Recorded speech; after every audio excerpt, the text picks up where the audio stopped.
In this video, I'm going to show you the easiest way to test creative with Facebook ads using dynamic creative. I call this method the Battle Royale method. Are you striving to optimize your Facebook ads but feel like you're stuck in a rut? The old way of testing ad creative can often feel like a guessing game, and everybody seems to have a method to testing, but 99% of the time, they don't seem very scientific.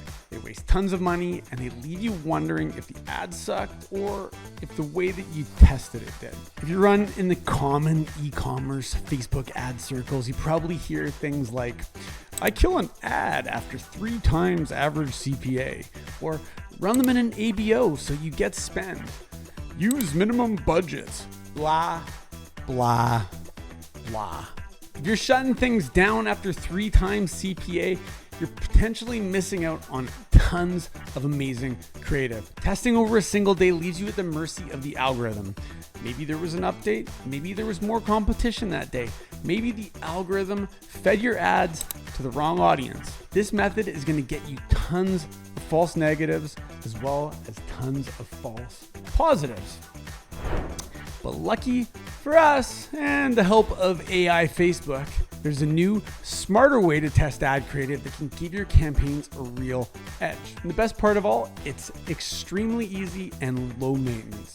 And I'm going to walk you through how to do it right now. So this easy way of Facebook ad testing uses Facebook's dynamic creative feature on the ad set level. I'm going to call this method the Battle Royale method. The Battle Royale method revolutionizes the Facebook ad testing game and massively simplifies testing using a method that looks like natural selection in nature. Instead of the nonstop chaos of lighting money on fire with creative testing, we're going to simplify our testing model. We will literally be doing just 3 tests per business objective every 2 weeks. Less work and more stable results. Anyways, using the Battle Royale method, you'll maximize each creative's chance of shining while simultaneously reducing risk of overspending by making them compete against your winning ads. Since they're competing against the winners in a CBO environment, they won't go off the rails and spend your whole budget unless they're actually winners. You can say goodbye to prematurely shutting off ads due to high cost per acquisition. If they don't convert well initially, they won't receive much reach. After the 2-week period, ads hitting your CPA targets move into the winner or control group, ready for the next round of rigorous testing. Before diving into the testing waters, let's get familiar with a couple of basics. As I mentioned before, we do 3 tests per business objective. What do I classify as a business objective? I classify a business objective in this sense as the same offer or same funnel where the estimated value output will be the same. So we're going to be using dynamic creative using the option found on the ad set level, not the one on the ad level. We want to isolate each dynamic creative to be the same level of awareness in the copy and the same medium. So what I mean by medium is each dynamic ad should either be all images or all videos. We don't want to mix them. We're going to run up to 3 tests at a time, and each ad's going to have 2 creatives, so either 2 images or 2 videos. It's going to have 2 headlines and 2 body copies. So why do we only have 2 creatives, 2 headlines, and 2 body copies if we're able to put like 10 images and 10 headlines and 10 body copies? We do this so that we don't have to pound through like 1,000 different iterations. If you put too many of creatives or headlines or body copies, there's going to be so many iterations and it's going to cost you a ton of money to get to any actual statistical significance. So we're going to run each of these tests for 2 weeks to minimize the time our campaigns spend in learning mode. So if you really love testing and you're spending a ton of money, you could do this once a week, but sometimes it takes a few days for lower funnel creatives to get any action. Okay, so what does this look like inside the ad account? I will show you. So this is the campaign structure. I'm using this fictional brand Keto Donuts as an example. So you're gonna have one CBO. This is your main campaign.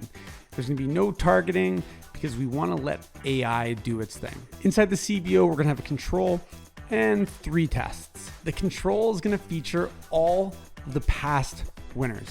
Well, I'm showing you 3 tests here.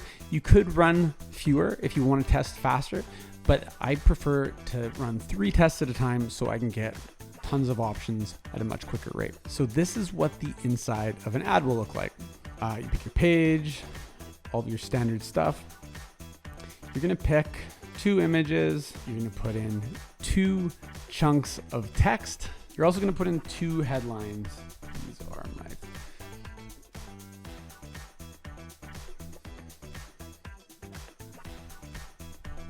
all the taste, smaller waist, and fitness model's secret weapon.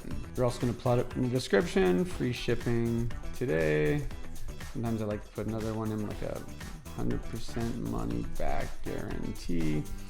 Your landing page, http://www.ketonuts.com. I leave that blank. Sometimes I'll put multiple of these as well. Learn more.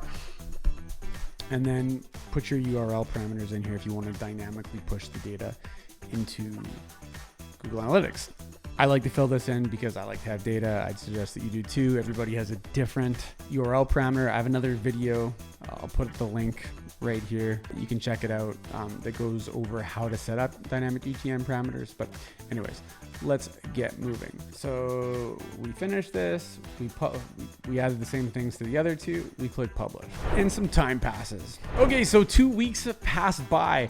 We've got a few winners, but since we use dynamic creative, we need to extract the winning combos from these particular dynamic ad sets. To do this, we're going to go to the ad level, click preview, then click the share button and click the Facebook post with comments. To get the post ID, you're gonna wanna click one of the comment dates. That's gonna bring this up here. Once you got this page pop up, it's gonna show a whole bunch of different iterations. You wanna grab the one that's at the top. Click the comments button. If you don't have that and you've only got one comment, click this little date thing here, and that's going to pop it up into its own window. And then you're just gonna grab this ID here, and then you're gonna go back over to your ad account. You're gonna go into your control campaign. You're gonna duplicate one of your existing ads, and then you're gonna go in where it says ad setup, click use existing post, click enter post ID. You're gonna put the post in there and check this checkbox.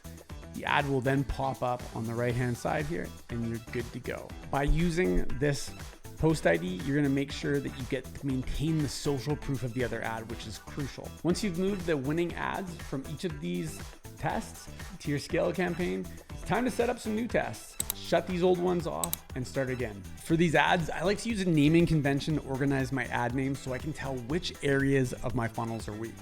I include the awareness level, the offer, launch date, landing page, Facebook objective, gender, geolocation, and bid type. This way I can quickly slice and dice the ad name filters to find out exactly what is going on in different areas of my account. By adopting this innovative testing strategy, you're not just keeping pace with Facebook's ever-evolving algorithms, you're keeping a step ahead. Start unlocking unparalleled insights with dynamic creative testing today and take control of your Facebook ads. Your audience will thank you, and your campaign results will be a testament to your ad mastery. If you like this video, make sure you check out some of the other videos I've done tied to Facebook ads over here. I've got a couple that are primers on the different levels of awareness, and I'll also include the link to the dynamic UTM setups for Facebook. See you in the next video.